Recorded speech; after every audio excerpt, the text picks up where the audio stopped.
Inspirado en una infancia llena de dolor y abusos sexuales, este asesino colombiano comenzó como un simple violador, para luego transformarse en el monstruo que entre 1992 y 1999 violó, torturó y mató a unos 140 chicos de entre 6 y 16 años.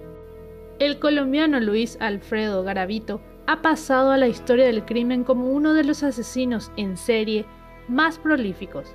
Confesó haber asesinado unos 140 menores, todos entre 6 y 16 años, y de género masculino, aunque algunos expertos señalan que sus víctimas pudieron haber sido 172 o incluso 192. A cada chico que mató también violó y torturó.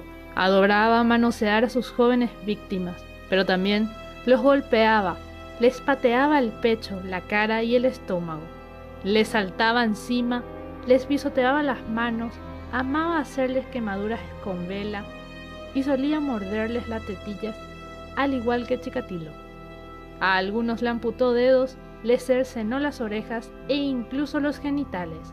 Muchas veces mutiló, desmembró o incluso decapitó, y siempre bebía antes de realizar sus crímenes. Fue asimismo un verdadero asesino intimidante. Recorrió unas 5 veces Colombia, pasando por 59 de los 69 municipios del país, y a su paso dejó muerte en 11 de los 32 departamentos de Colombia.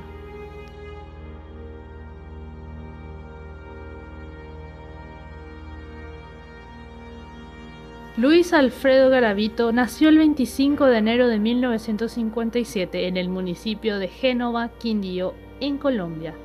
Fue el primero y por tanto el mayor de los 7 hijos que tuvo la familia Garavito Cubillos. Su formación académica no fue nada sobresaliente, ya que apenas estudió hasta el quinto de primaria, debido tanto a la mala memoria que tenía como a la cruel constancia con el que su padre, un hombre violento, bebedor y mujeriego, le recordaba lo bruto que era. Como muchos colombianos, Garavito tuvo que irse a vivir a otro lugar debido al azote de un conflicto interno signado por la sangrienta guerrilla y las respuestas del ejército y los paramilitares.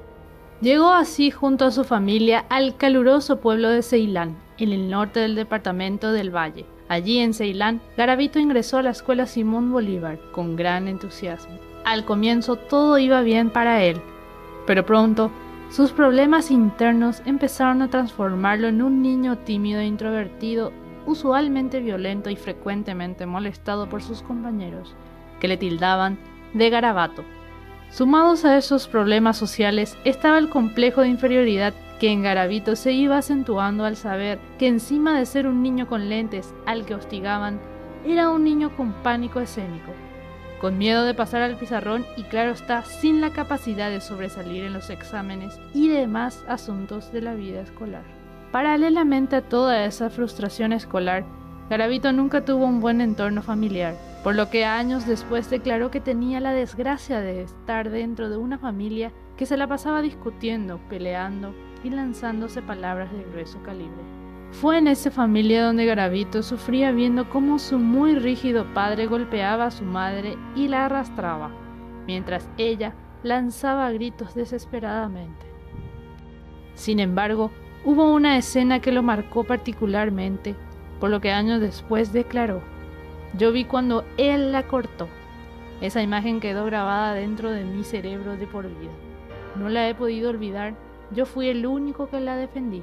Le metió un cuchillo que la dejó coja estando embarazada de mi hermano Ricardo.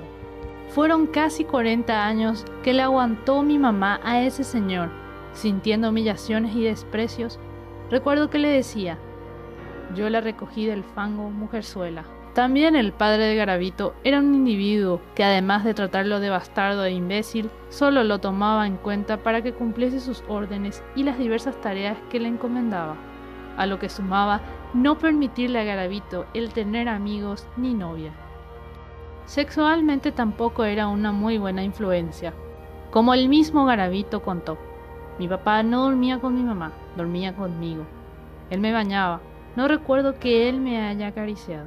Tengo un vago recuerdo de él, Era de noche. Él como que me acarició, me tocó las partes íntimas. A ese señor nunca lo quise, lo veía como un verdugo.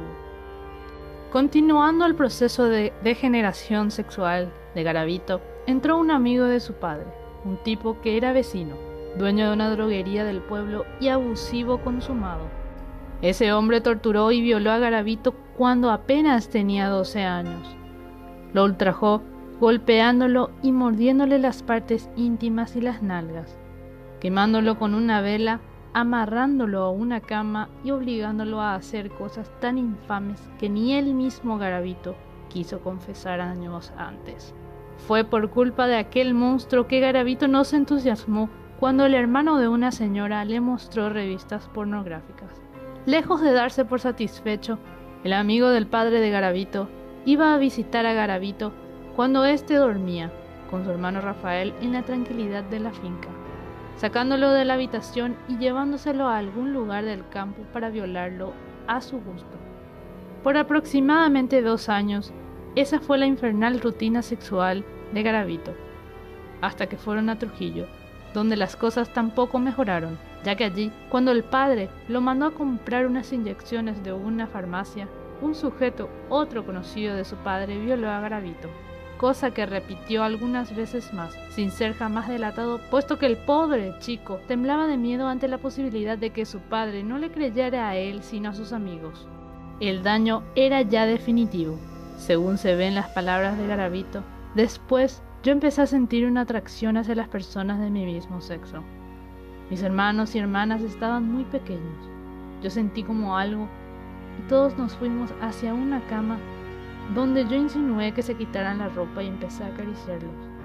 Allí no pasó nada, ni mis padres se dieron cuenta, ni tal vez mis hermanos se acuerden. Estando durmiendo, agarraba a mis hermanos menores y les quitaba la ropa y sin que ellos se enteraran, los acariciaba.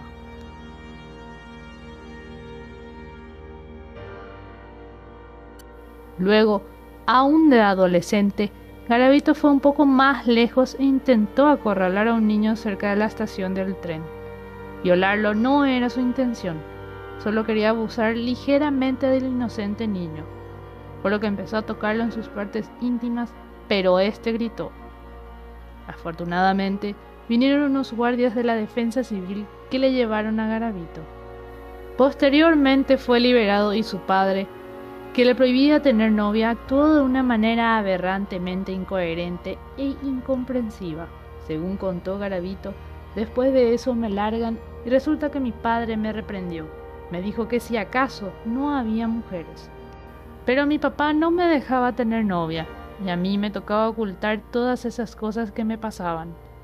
Me soltaron y de ahí en adelante no volví a vivir en la casa. Mi papá me echó y trataba de que no volviera. Algo bueno de esta nueva etapa de su vida fue que Garavito tuvo muchas amigas. Particularmente en Trujillo, conoció en la iglesia a una muchacha de la cual se enamoró, la cual nombraba frecuentemente y decía que había tenido un hijo con ella, aunque nunca tuvo un hijo ni tan siquiera una relación con ella en aspecto íntimo. Pero al menos, como se ve, las violaciones no lograron convertir a Garavito en un homosexual puro, sino más bien en un bisexual. En octubre de 1980, él, mientras seguía trabajando en el supermercado, comenzó a sentir la presencia de un impulso que quería dominarlo. En sus propias palabras, muchas veces me ocurrió que llegaban menores de edad al supermercado a comprar algo. A mí me iba dando un deseo como lo que yo siempre he dominado, una fuerza o un impulso de estar con ese menor de edad, acariciarlo y violarlo.